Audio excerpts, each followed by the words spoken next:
Greetings in light. Before we start, I have a confession to make. I love tarot. I've used it over the years, and I've gotten pretty accurate answers.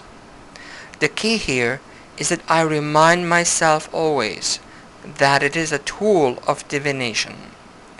The last thing that I want is when I'm doing a reading is to pick up the cards, shuffle them, and let chance be my guide.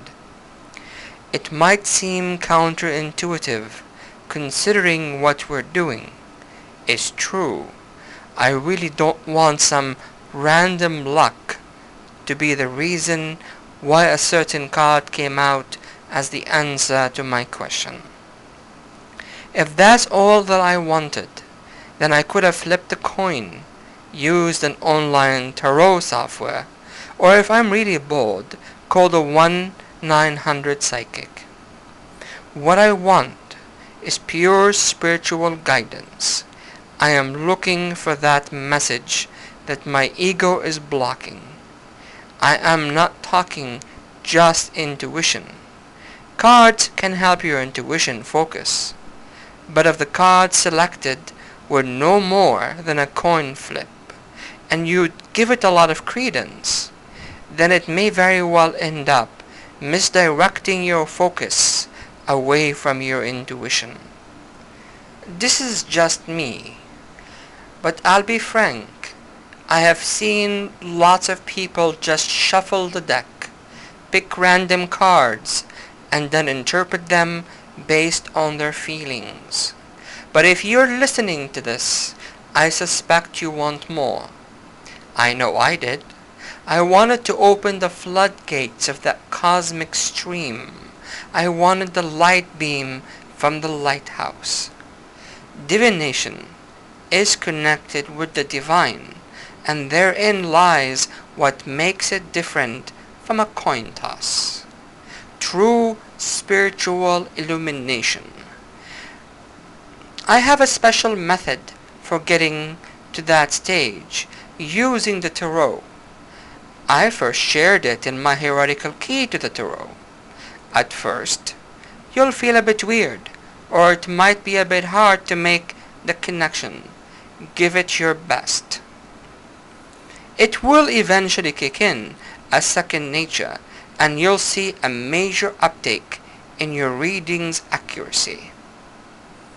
The first thing we want to do is relax those twitchy brain muscles. Being calm is key. Do what you need to do to get there. Take a bath, light some candles, turn off all electronic devices, listen to sweet, relaxing music. Find your inner peace and serenity.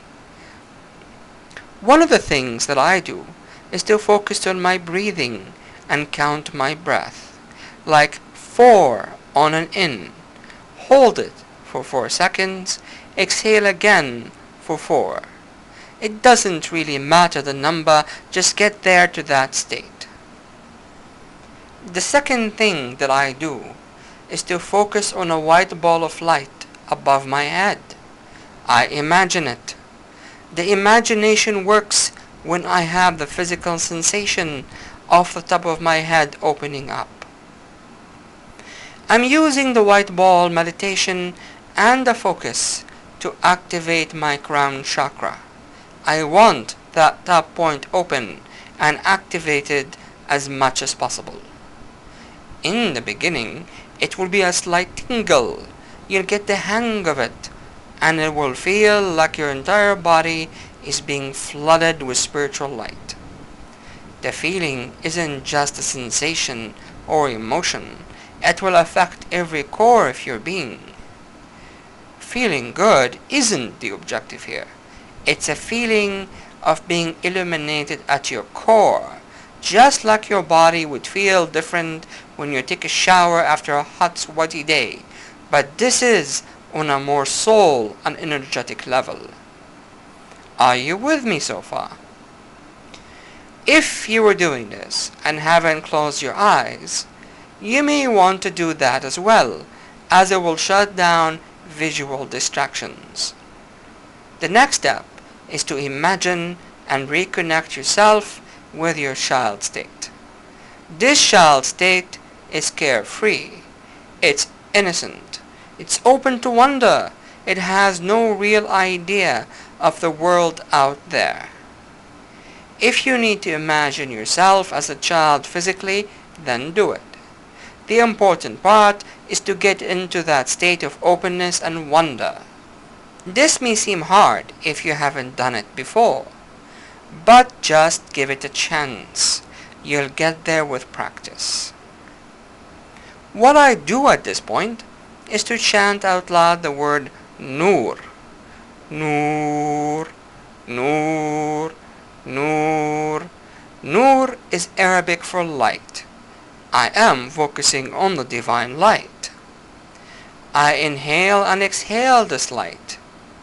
In my childlike state, my crown center is open, the ball of light is bursting with white fire and flooding my mind and my core with pure spiritual energy. I am getting to a point where I am not attached to the question or answer. I am less and less focused on myself and my surroundings. At this point, I pick up the cards and blow on them 3 times. Why? Breath is connected with spirit and soul. I don't just breathe out air. I exhale the light on the cards. I do this till the cards are covered in a bright glow. My hands are also covered in a bright glow. The me part is less and less in the picture. It's light upon light upon light, all flowing with a purpose. You need to make that connection with the source for your answer. This is the next stage. I have heard some people tell me that all the answers are within myself. I only need myself. The thing is this. There are 10 times the amount of bacteria cells in my intestines than all of the other cells in my body. And technically, I'm 10% human. I am a planet hosting its own biodiversity ecosystem. That myself part needs to be kept then in perspective. But we do have the potential to bridge that gap and go beyond the limitations of the self. Spiritually, we possess limitless possibilities. We can do a lot on our own, but we can also use the help. This is where spiritual powers come into play. When I am looking for divine guidance, I often turn to Metatron. Why? Metatron is a seraphic angel, which means a star avatar. Metatron is considered a high prince in the angelic realm. Metatron is also followed by many jinn. The role Metatron plays is significant and crosses cultural and religious boundaries in the Near East. I will be talking about Metatron in other videos. Right now, the focus is on the role that Metatron plays in this reading. The process is really simple. In my own words, I ask Metatron to guide me through the process in a number of ways. First, I ask that the 7th card after the shuffle will be the answer to my question. It's always the 7th card. I can be general or I can be more specific. If it is general, I'll just leave it at that. If it's specific, I might add that if the answer is yes, then the 7th card be this or that, or if it's a no, then it be this or that. As an example of a specific parameter, I'll ask that fire and air, meaning wand and swords, pop up if the answer is short trips or visits, versus water and earth, cups and pentacles, to identify their long trips or visits. Adapt as needed. Second, I'll ask Metatron to guide my hands and the shuffling process, so that the answer to my question ends up being that 7th card. I ask spiritual intervention to remove the chance bit of it. Third, I'll ask Metatron to open my mind and heart to better understand the answer, as well as to make sure that I don't let my own ego kick in and skew the results either while shuffling or reading the cards. I repeat this evocation or petition as often as needed until I feel that it's been heard. I'll then get back to chanting the word Nur, but now I'll chant Metatron's name as well. Nur, Metatron, Nur, Metatron. I shuffle while chanting, and I let go and let the feelings and experience of the flooding light overtakes me. I don't even think about when I'll stop shuffling. I would chant and increase the intensity. I am hyper-focused on the connection and experience. Like thunder, you'll know when it is time to stop. Your hands will just do it. There's your answer. Deal 6 cards and flip the 7th.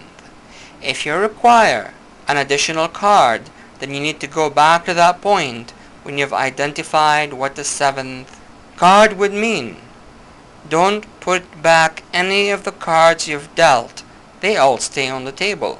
You start fresh again and repeat the process. Keep doing it until all the cards you want are dealt. You'll not be able to do this for more than 10 cards for an answer. If you make that connection, if you really get that connection, you'll not need more than 1 or 2 cards max to know the answer. Here's the thing about this type of reading. When the answer is spiritually guided, you'll know that this is it. I have seen many cases of people getting readings, and even though the readers say lots of accurate stuff, part of the client's brains is still conflicted. The reading turns in the brain into an interesting message, but nothing changes. The answer deep in their core remains unknown. They rarely act on the reading. Yep, rarely ever. Sure, they'll come back and say, wow, things worked out like you said, or you're good. But at the time, it almost looks like they're treating it as a mystical pep talk. When I do a reading with this method I just mentioned, I'm rarely conflicted afterward. I know I've gotten the answer, and that it would be foolish for me to ignore it. Why? Because the answer did not come from the cards. The cards were merely a means of communication. In the Heretical Tarot report, I'll show you how to interpret the cards with even a higher level of accuracy than ever before. You won't need to memorize complex correspondences because it's not a Golden Dawn method. But I promise you that once you get it, you'll get hooked. In the meantime, I want to thank you for listening in to this brief lecture on the Metatron's method of tarot activation. I hope you enjoyed it, and I hope you enjoy the rest of the videos and lectures here at the Magic Society, the White Flame. Thank you again for visiting our site. Oh, before I forget, if you sign up to our email list in the front page, you'll get some free goodies by email. Lots of cool stuff is going to be sent out, so you may not want to miss out on that. Thank you again, peace profound, and many blessings.